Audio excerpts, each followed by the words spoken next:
Bom dia. Hoje vamos terminar a releitura da obra Divino Espírito Santo. E aí vou encaminhar para a editora para ela fazer as correções e republicar o livro. Tá bom? Antes, porém, vamos fazer nossa oração. Estamos reunidos em nome do Pai, do Filho e do Espírito Santo. Amém. Vamos pedir a intercessão de Nossa Senhora Virgem Maria, Madre Teresa de Calcutá, Santa Faustina, Nossa Senhora Auxiliadora, Padre Pio de Petrutina, São Domingos Sávio, Dom Bosco, Santa Teresinha do Menino Jesus, Santa Rita de Cássia, Santa Dulce, assim como de todos os santos, anjos e arcanjos de Deus, para que intercedam por nós e pelo mundo todo, pela misericórdia divina, pela misericórdia de nosso Senhor Jesus Cristo. Pedindo também que intercedam pelas almas do purgatório, pelas almas esquecidas, pelas almas agonizantes, por todos nós pecadores, pelas vítimas inocentes do conflito no Oriente Médio, entre faixa de Gaza, Jerusalém, Ucrânia, Rússia, agora o Líbano, assim como que nosso Senhor Jesus Cristo tenha misericórdia do Brasil, das vítimas assoladas pela catástrofe ambiental no Rio Grande do Sul, e com a intercessão de São Rafael, que nosso Senhor Jesus Cristo cure todas as enfermidades do corpo e da alma de todos nós. Em nome do Pai, do Filho e do Espírito Santo. Amém. Pai nosso que estais no céu, santificado seja o vosso nome, venha a nós o vosso reino, seja feita a vossa vontade, assim na terra como no céu. O pão nosso de cada dia nos dai hoje, perdoai as nossas ofensas, assim como nós perdoamos a quem nos tem ofendido. E não nos deixeis, Senhor, cairmos em tentação, mas livrai-nos de todos os males. Amém. Ave Maria, cheia de graça, o Senhor é convosco, bendito sois vós entre as mulheres, bendito é o fruto do vosso ventre, Jesus. Santa Maria, Mãe de Deus, rogai por nós, pecadores, agora e na hora de nossa morte. Amém. Creio em Deus Pai Todo-Poderoso, Criador do céu e da terra, e em Jesus Cristo, seu único Filho, nosso Senhor, que foi concebido pelo poder do Espírito Santo, nasceu da Virgem Maria, padeceu sob Pôncio Pilatos, foi crucificado, morto e sepultado, desceu à mansão dos mortos, ressuscitou ao terceiro dia, subiu aos céus, está sentado à direita de Deus Pai Todo-Poderoso, donde há de vir julgar os vivos e os mortos.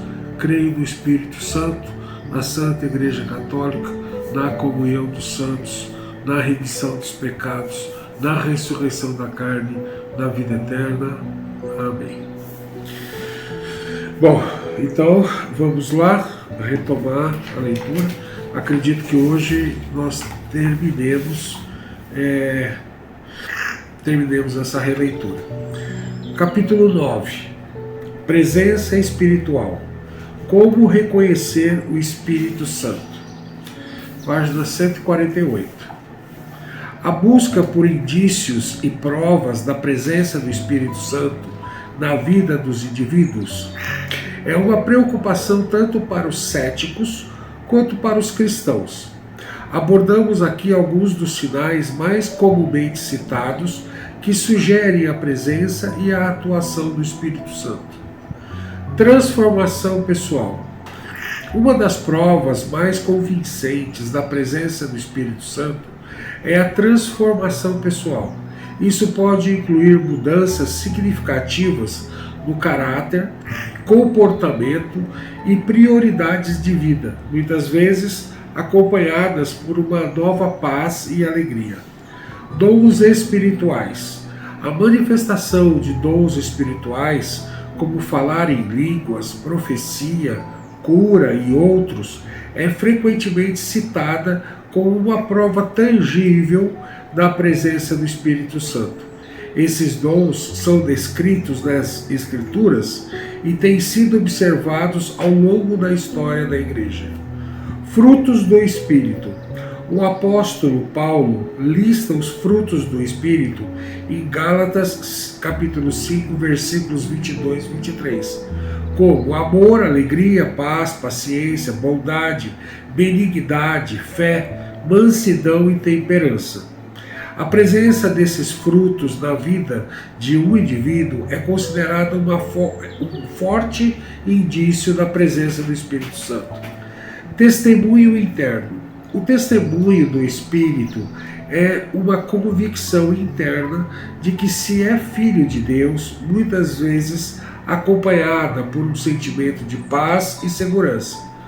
O testemunho do Espírito é uma convicção interna de que se é filho de Deus, muitas vezes acompanhada por um sentimento de paz e segurança. Este testemunho interno é considerado por muitos como uma evidência direta da presença do Espírito. Respostas à oração. Experiências de respostas notáveis à oração, que vão além das explicações naturais, são muitas vezes atribuídas à ação do Espírito Santo. Essas respostas podem servir como indícios ou provas de sua presença na vida do orante. Comunidade e relações. A presença do Espírito também pode ser evidenciada na maneira como uma comunidade se comporta e interage. A unidade, o amor mútuo e o serviço altruísta dentro de uma comunidade são frequentemente vistos como sinais da obra do Espírito entre seu povo. Experiências místicas e revelações. Alguns relatam experiências místicas, visões ou outras formas de revelação que consideram ser provas da presença do Espírito Santo. Enquanto essas experiências são subjetivas, elas podem ser muito significativas para os indivíduos envolvidos. O tema dos indícios e provas da presença do Espírito Santo é complexo e muitas vezes pessoal. No entanto, há uma base razoável para acreditar na atuação contínua do Espírito Santo na vida dos seres humanos. Fenômenos espirituais. O tópico de fenômenos espirituais envolve uma gama diversificada de experiências que para muitos são testemunhos poderosos da presença e da ação do Espírito Santo. Essas manifestações são frequentemente extraordinárias e capturam a atenção tanto dos cristãos quanto dos céticos. Vamos explorar alguns dos fenômenos espirituais mais comumente relatados que são atribuídos à presença do Espírito Santo.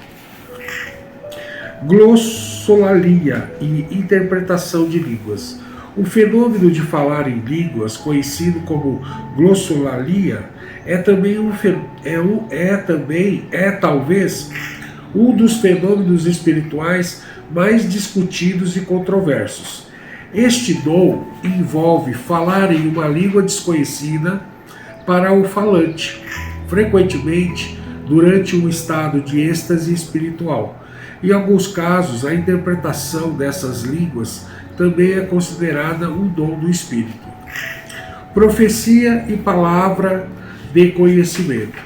A profecia e a palavra de conhecimento são outros dons espirituais que muitos consideram ser fenômenos sobrenaturais.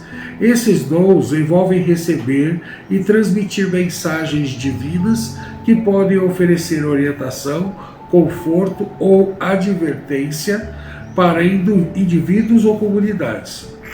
Curas e milagres. Relatos de curas físicas e outros tipos de milagre são frequentemente apresentados como evidências da presença do Espírito Santo. Tais fenômenos são amplamente documentados e servem como um ponto de encontro entre o divino e o humano. Discernimento de espíritos. O dom de discernimento de espíritos permite que os indivíduos distingam entre influências espirituais benéficas e maléficas. Este dom é considerado crucial para a proteção da comunidade de fé e para a eficácia do ministério. Manifestações físicas. Em certos contextos, manifestações físicas como cair do espírito, riso santo ou danças espirituais são relatadas, embora esses fenômenos sejam mais controversos. Eles são considerados por alguns como manifestações tangíveis do toque do Espírito Santo. Vozes e visões. Alguns indivíduos relatam. Só marcar aqui página 150. Página 150. Manifestações físicas. Vozes e visões. Alguns indivíduos relatam ter ouvido vozes ou visto visões que consideram ser comunicações diretas do Espírito Santo, embora tais experiências sejam altamente subjetivas. Elas são frequentemente transformadoras para aqueles que as experimentam. Os fenômenos espirituais associados ao Espírito Santo são vastos e variados, enquanto alguns desses fenômenos podem ser explicados de outras maneiras. Muitos cristãos os veem como indícios convincentes da presença e da ação direta do Espírito Santo na vida humana. Como sempre, a interpretação e a validação desses fenômenos requerem discernimento cuidadoso e uma abordagem equilibrada, considerando tanto a tradição teológica quanto a experiência pessoal.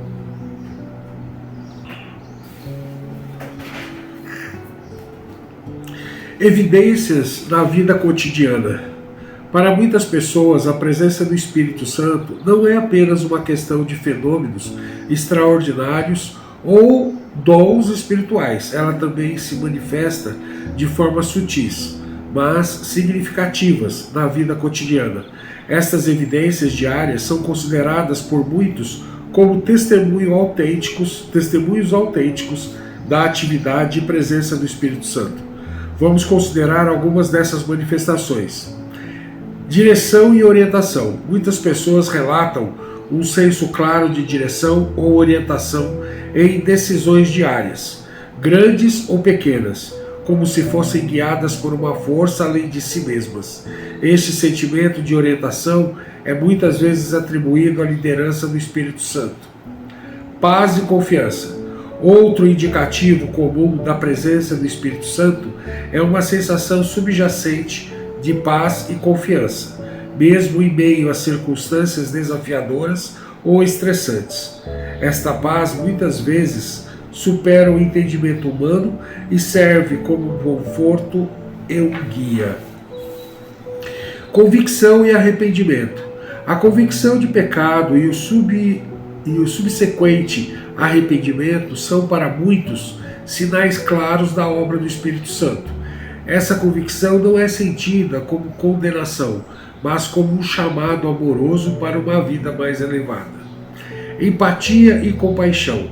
Uma capacidade aumentada para a empatia e a compaixão é frequentemente relatada como uma evidência do Espírito Santo. Esse atributo se manifesta em um amor mais profundo pelos outros e em um desejo de servir e ajudar. Resiliência e força.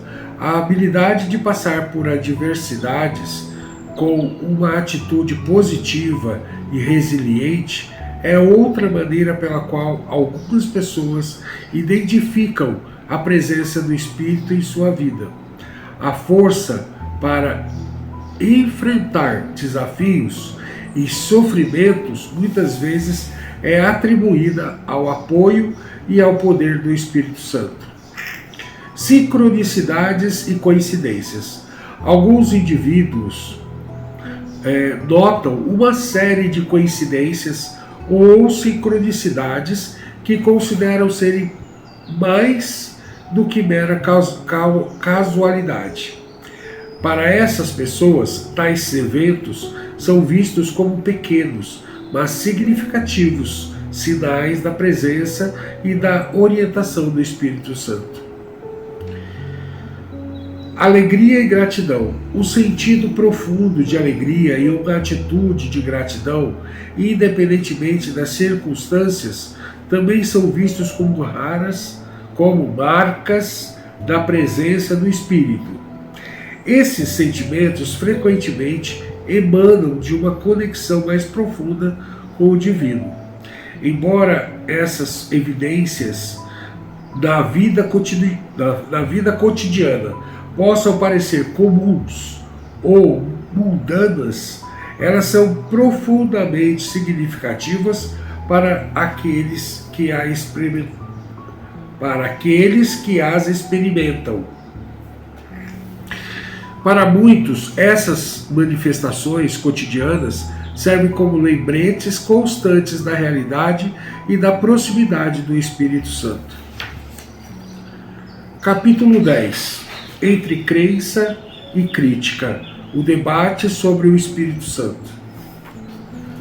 A crença na atuação e presença do Espírito Santo não está isenta de críticas e controvérsias, tanto dentro como fora das comunidades religiosas.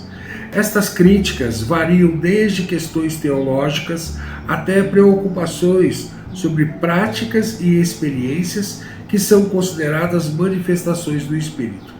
Vamos explorar algumas das críticas mais comuns.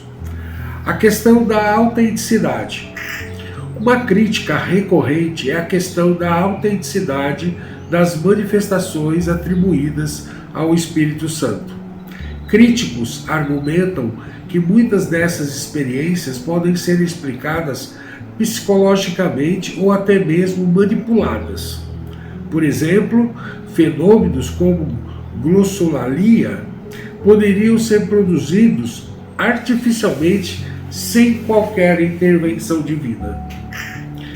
Seletividade teológica. Outra crítica comum é que a teologia do Espírito Santo frequentemente se concentra em uma seleção específica de textos bíblicos, enquanto ignora outros.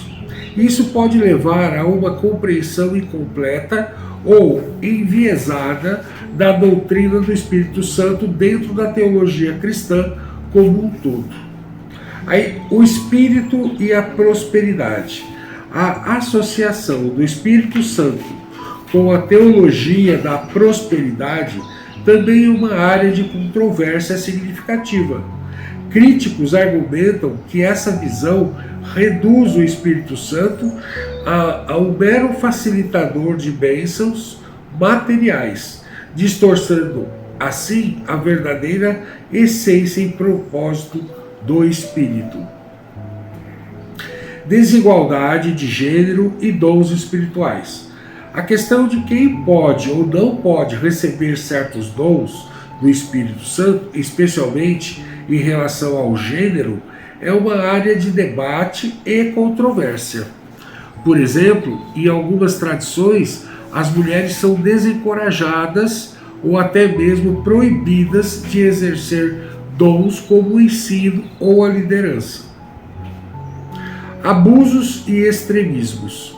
Finalmente, há a preocupação com os abusos e extremidades em nome do Espírito Santo. Isso porque isso pode variar desde a exploração financeira até práticas potencialmente perigosas, como a recusa de tratamento médico em favor da cura espiritual. O risco de dogmatismo. Alguns críticos apontam que a ênfase em experiências espirituais pode levar a uma forma de dogmatismo, onde a experiência pessoal é elevada acima da tradição e da razão. As críticas e controvérsias em torno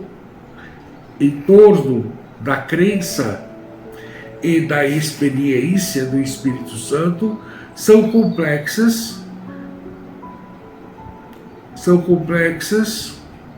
e multifacetadas. Enquanto algumas críticas podem ser endereçadas através de uma compreensão mais matizada e contextual, outras levantam questões significativas que exigem reflexão cuidadosa e diálogo aberto.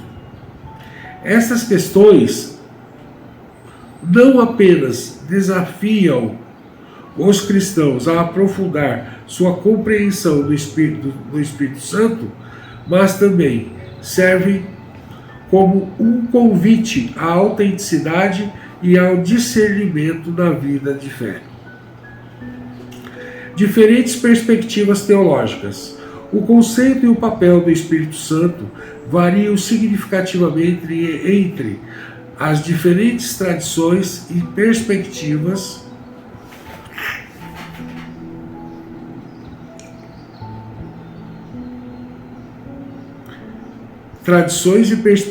teológicas dentro do cristianismo e além dele. A pluralidade de visões enriquece o diálogo, mas também pode ser fonte de tensão e desacordo. Vamos explorar algumas das perspectivas teológicas mais marcantes. Ortodoxia oriental. Na tradição ortodoxa oriental, o Espírito Santo é visto como procedente do Pai, mas não do Filho. Uma visão que diverge da doutrina da filioque, aceita por muitos cristãos ocidentais. O Espírito é também fortemente associado à divinização, o processo pelo qual os seres humanos se tornam partícipes da natureza divina. Catolicismo romano. O catolicismo acredita no Espírito Santo como parte da Trindade e enfatiza sua presença nos sacramentos, especialmente na Eucaristia e na confirmação. O Espírito também é visto como um defensor e um guia, ajudando os fiéis a viver uma vida independentemente e saudável. Protestantismo histórico. Dentro das tradições históricas protestantes, ou melhor, dentro das tradições protestantes bíblicas, o Espírito Santo é frequentemente ligado à justiça pela fé e à pregação da palavra de Deus. A reforma pela fé e a pregação da palavra de Deus. A reforma protestante reacende o interesse pela obra do Espírito. Portanto, protestante reacendeu o interesse pela obra a reforma protestante. Vou ler novamente. Protestantismo histórico. Dentro das tradições protestantes históricas, o Espírito Santo é frequentemente ligado à justificação pela fé e à pregação da palavra de Deus. A reforma protestante reacendeu o Espírito pela obra do Espírito, como aquele que convence do pecado e regenera o cristão. Pentecostalismo e carismatismo. Estas tradições colocam uma forte ênfase nos dons do Espírito Santo, incluindo o falar em línguas, profecia e cura. A experiência pessoal com o Espírito é frequentemente vista como um segundo ato de crença, um segundo ato de graça que capacita o indivíduo para o serviço e o ministério. Liberalismo teológico. As perspectivas teológicas liberais tendem a interpretar o Espírito Santo de uma forma mais simbólica e menos sobrenatural. Aqui o Espírito pode ser entendido como uma resposta da presença e da ação de Deus no mundo em vez de uma entidade distinta. Perspectivas interreligiosas. Fora do cristianismo, outras tradições religiosas também têm conceitos que poderiam ser vistos como análogos ao Espírito Santo, como o Roash no judaísmo ou o conceito de Baraka no Islã. Embora não sejam diretamente comparáveis, essas ideias indicam uma compreensão universal da necessidade de uma força ou presença espiritual. Cada uma dessas perspectivas teológicas oferece uma lente única através do seu ponto de vista. Cada uma dessas perspectivas teológicas oferece uma lente única através da qual o Espírito Santo é entendido e experimentado. O reconhecimento dessa adversidade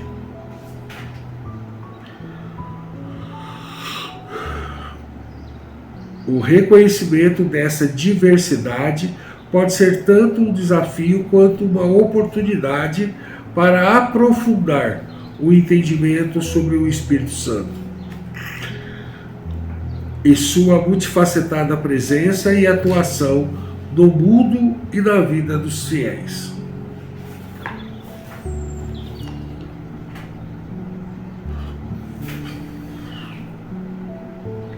Questionamentos filosóficos e científicos.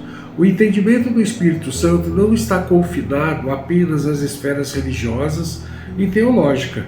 Ele também se estende aos domínios da filosofia e da ciência. Estes campos frequentemente levantam questões que desafiam ou complementam as visões religiosas.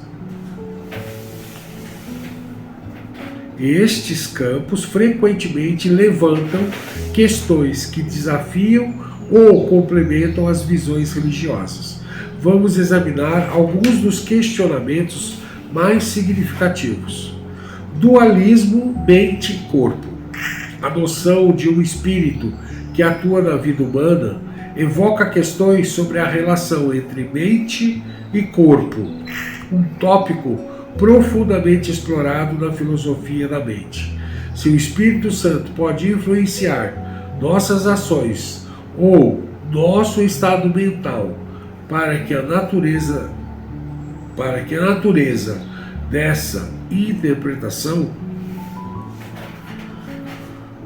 se o Espírito Santo pode influenciar nossas ações ou nosso estado emocional, qual é a natureza dessa interação? Teoria da mente. Na psicologia e na neurociência, a teoria da mente trata de como entendemos estados mentais em nós mesmos e nos outros.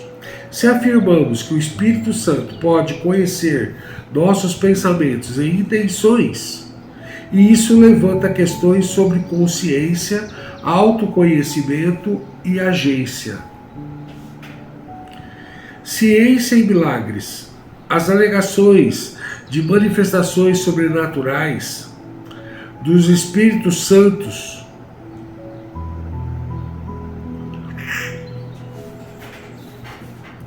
como curas e outros milagres frequentemente entram em conflito com explicações científicas.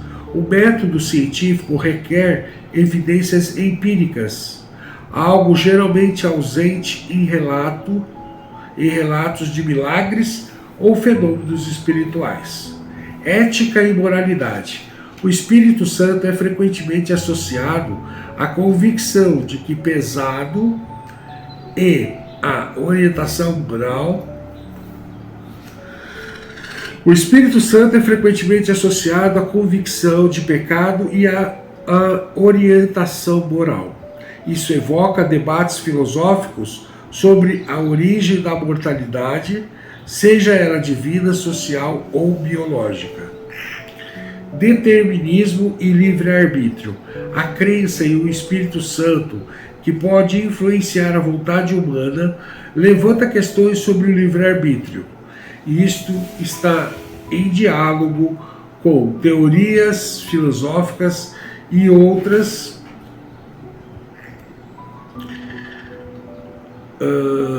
a crença e o Espírito Santo, que pode influenciar a vontade humana, levanta questões sobre o livre-arbítrio. E isso está em diálogo com teorias filosóficas e científicas sobre determinismo, que questionam a nossa ação, nossas ações. E isso está em diálogo com teorias filosóficas e científicas sobre determinismo, que questionam as nossas ações, são verdadeiramente livres ou predestinadas por fatores além de nosso controle. Metodologia científica e teológica. Há também questões metodológicas sobre como a teologia e a ciência podem interagir. É possível, por exemplo, conduzir uma investigação científica sobre a presença do Espírito Santo? Sim. Quais seriam os critérios e métodos? O problema da mente única. Alguma corrente filosófica, pois algumas correntes filosóficas, como o monismo, questionam a existência de entidade imaginária distinta, como o Evangelho Santo. Como esta visão desafia concepções dualistas ou trinitárias da divindade. Estes questionamentos filosóficos e científicos não buscam invalidar a crença do Espírito Santo, mas sim proporcionar um diálogo crítico e multidisciplinar. A interação entre teologia, filosofia e ciência pode enriquecer nossa compreensão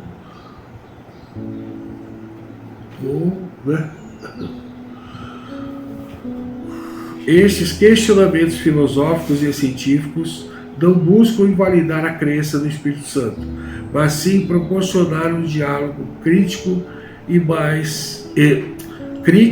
multidisciplinar. A interação entre teologia, filosofia e ciência pode enriquecer nossa compreensão do Espírito Santo, tornando-a mais robusta e nunciada.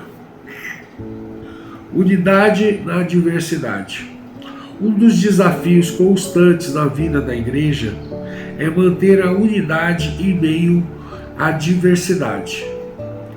O Espírito Santo desempenha um papel fundamental na promoção da unidade entre os irmãos, ou seja,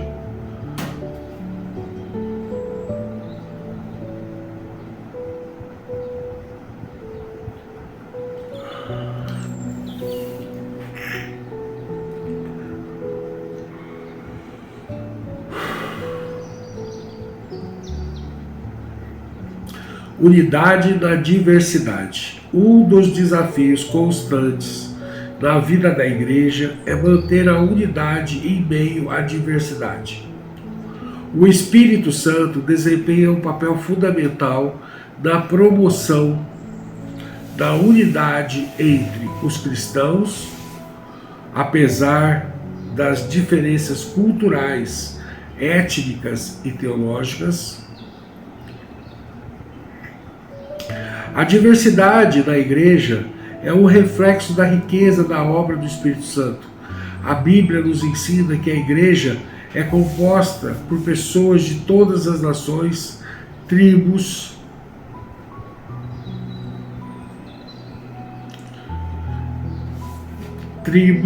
e línguas.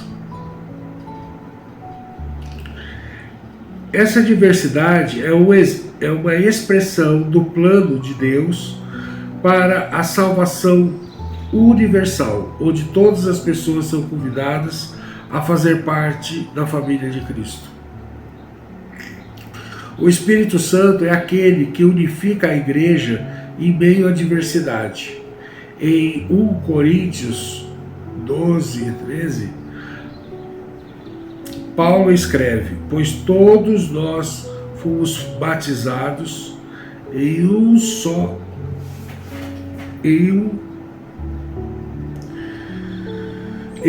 Espírito, formando um corpo, que quer judeus, quer gregos, quer romanos, quer livres, e a todos nós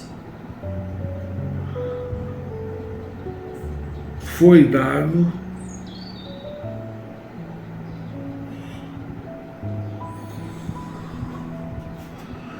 dado beber de um só Espírito. Vou ler novamente.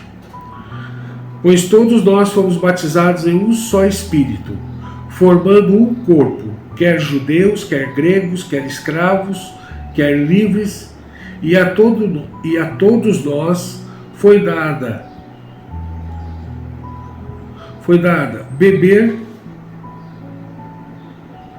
dado beber de um só Espírito.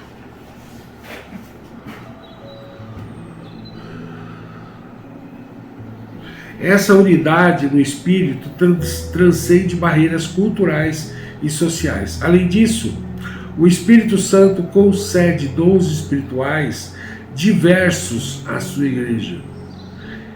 Esses dons capacitam os cristãos a desempenhar diferentes papéis na comunidade.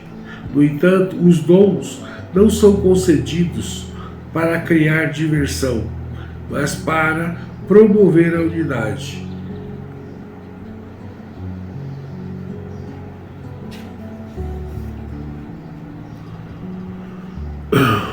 No entanto, os dons não são concedidos para criar divisão, mas para promover a unidade. Eles são destinados a ser usados em amor e serviço aos outros. O Espírito Santo também ajuda a igreja a manter a unidade teológica. Embora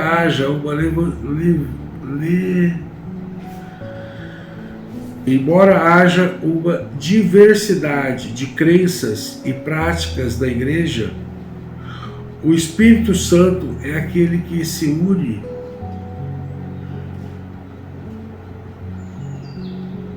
O Espírito Santo é aquele que ilumina as Escrituras e orienta os cristãos na busca da verdade. Ele é o nosso professor e guia na compreensão da vontade de Deus. A unidade na diversidade também se reflete na capacidade de perdoar e reconciliar. O Espírito Santo capacita os cristãos. A unidade da diversidade também se reflete na capacidade de perdoar e reconciliar. O Espírito Santo capacita os cristãos a perdoarem uns aos outros, a superarem conflitos e restaurarem relacionamentos quebrados. O Espírito Santo também é aquele que capacita a igreja a ser um testemunho vivo de unidade no mundo. Jesus orou em João 17:21, abre aspas, para que todos sejam um como tu, ó Pai, és em mim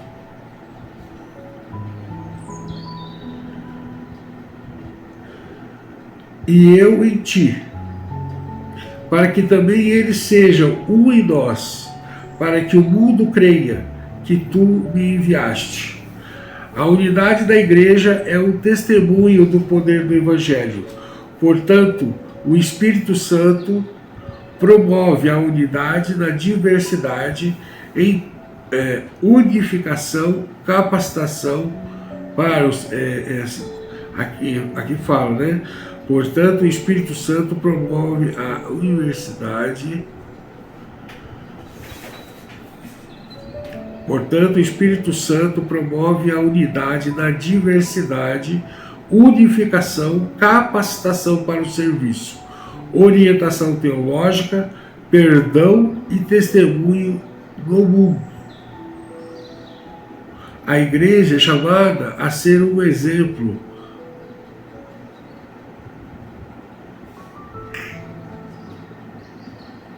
A igreja é chamada a ser um exemplo de unidade, referindo a obra do Espírito Santo em sua vida e em suas relações. Esperança da eternidade. A esperança da eternidade é uma parte fundamental da fé cristã, e o Espírito Santo desempenha um papel vital nessa dimensão da vida dos cristãos. É o Espírito Santo que inspira e sustenta a esperança da vida eterna. A esperança da eternidade é uma das realidades centrais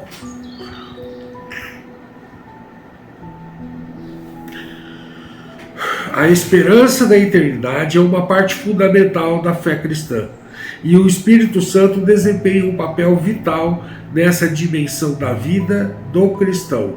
É o Espírito vital nessa dimensão da vida do cristão. É o Espírito Santo que inspira e sustenta a esperança da vida eterna. A esperança da eternidade é uma realidade central da fé cristã. Ela é baseada na promessa de Deus de uma vida eterna em sua presença, livre de sofrimento, pecado e morte. Essa esperança é o que dá significado à vida cristã e fornece consolo diante da perda e do sofrimento. O Espírito Santo é aquele que testifica sobre a esperança da eternidade. Paulo escreve em Romanos 8,16: o Espírito mesmo testifica com o nosso Espírito que somos filhos de Deus. Esse testemunho,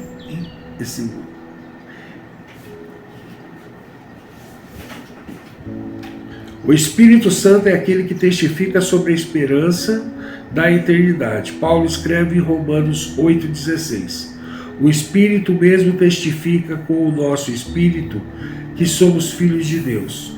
Esse testemunho esse testemunho interior do Espírito dá aos cristãos a certeza de uma filiação divina e ela esperança da herança eterna. O Espírito Santo também é descrito como um selo ou uma garantia da nossa herança futura. Em Efésios capítulo 1, 13, 14, Paulo escreve que os cristãos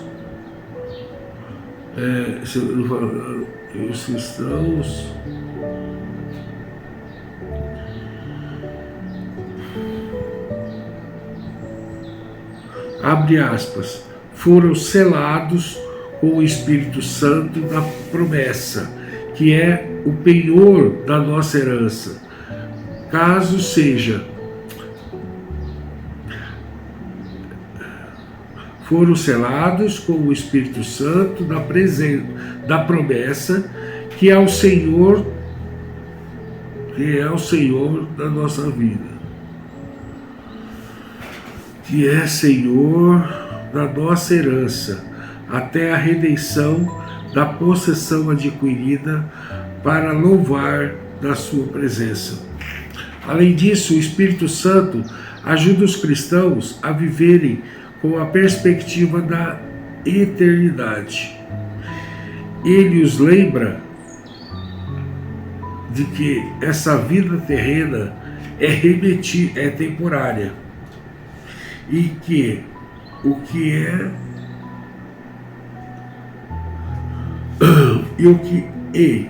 é eterno é muito mais valioso.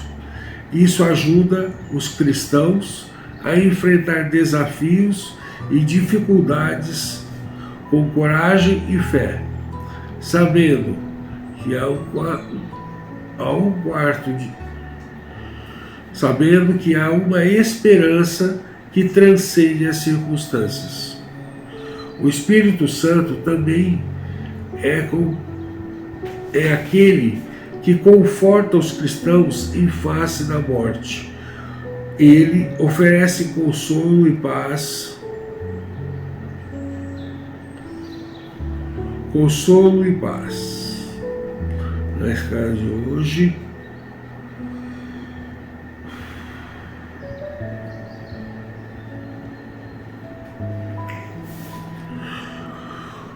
o Espírito Santo também é aquele que conforta os cristãos em face da morte. Ele oferece consolo e paz na hora da passagem para a eternidade e na perda de entes queridos. Ele ajuda os cristãos a enfrentarem a morte com esperança, sabendo que é uma passagem para uma vida melhor. A esperança da eternidade também é uma motivação para a santidade, que é para o serviço da vida do cristão. A esperança da eternidade também é uma motivação para a saúde e para o serviço da vida do cristão. Saber que esta vida terrena é uma preparação para a vida eterna incentiva os cristãos a viverem de maneira que agrade a Deus e a compartilharem o Evangelho com os outros. Este capítulo demonstrou a importância do Espírito Santo na inspiração e sustentação da palavra. Este capítulo demonstrou a importância do Espírito Santo na inspiração e sustentação da esperança da eternidade, destacando sua obra de testemunho, selo, conforto e movimento. A espanhola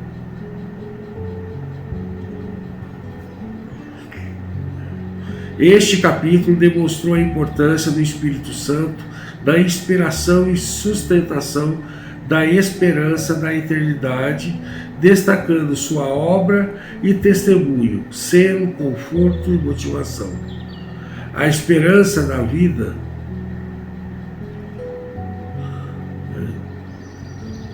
A esperança da vida eterna é uma âncora da fé cristã e uma fonte de consolo e encorajamento para os cristãos em sua jornada de fé. O Espírito Santo é o promotor dessa esperança, que entende para a sua vida. O Espírito Santo é o promotor dessa esperança, que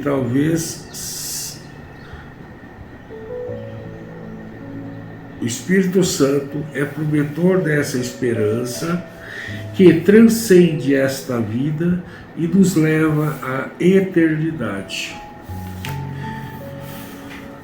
Considerações finais. Ao longo deste trabalho, exploramos diversas facetas do Espírito Santo, desde suas origens e definições bíblicas e teológicas até sua manifestação na vida humana.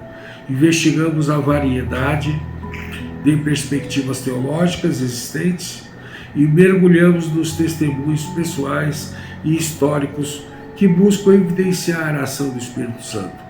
Além disso, confrontamos questões críticas e controversas, incluindo diferentes perspectivas teológicas e questionamentos filosóficos e científicos.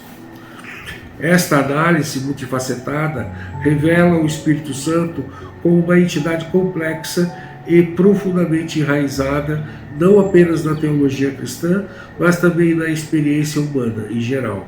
O Espírito Santo aparece como um ponto de convergência para diversas linhas de pensamento e tradições, uma entidade que provoca questões tão diversas quanto a ética, a psicologia, a filosofia e até mesmo a ciência. A diversidade de visões e interpretações apenas ressalta a relevância do Espírito Santo em diversas áreas do conhecimento e da experiência humana. É evidente que a compreensão do Espírito Santo é uma jornada contínua, sujeita a revelações e reinterpretação à medida que nossos conhecimentos e perspectivas emergem. Assim, enquanto esse livro pode servir como ponto de partida, ele está longe de ser uma palavra final. O diálogo sobre o Espírito Santo é dinâmico e evolutivo. E este trabalho espera ter fornecido uma base sólida para futuras investigações e reflexões.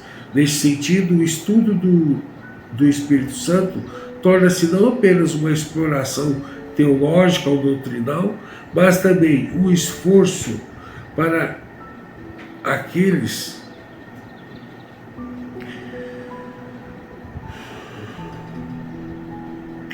Nesse sentido, o estudo do Espírito Santo torna-se não apenas uma exploração teológica ou doutrinal, mas também um esforço para entender aspectos mais amplos da condição humana.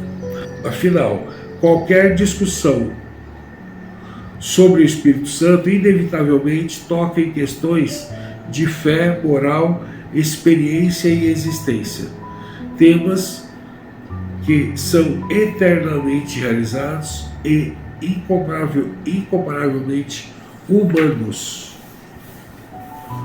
Sobre o autor. Osmar C. Maia nasceu no dia 22 de junho de 1967, na cidade de São Paulo, no bairro do Belenzinho, às 23 horas e 55 minutos. Descendente de portugueses e espanhóis, seus pais, Odair Maia e Maria Rita Maia, passaram os primeiros momentos de vida de Osmar C. vivendo no alto da Serra da Mantiqueira, na fazenda de seus avós maternos, Arnolfo Cipriano Pinto e Cecília Rodrigues Guilherme Pinto. Com a situação precária e se agravando por conta de uma doença que acometeu Osmar C., mudaram-se para São Paulo. Foram morar com os avós paternos, Oscar Maia e Maria Dolores Biarro Maia, Lola. Passados 10 anos, retornou para a cidade natal de sua mãe, Cruzeiro, interior do Vale do Paraíba, estado de São Paulo. Começou a trabalhar cedo, aos 12 anos, como office boy no escritório de contabilidade de seu pai. E após cursar a Escola de Comércio de Cruzeiro, do senhor Valdomiro Maia, começou a trabalhar como contabilista. Em 2021, só que é 2001,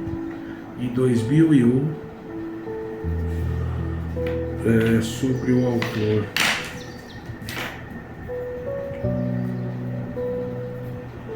Do 2001. Formou-se em Direito, tendo desde então e após ter sido aprovado no exame da Ordem dos Advogados do Brasil, exercido a advocacia.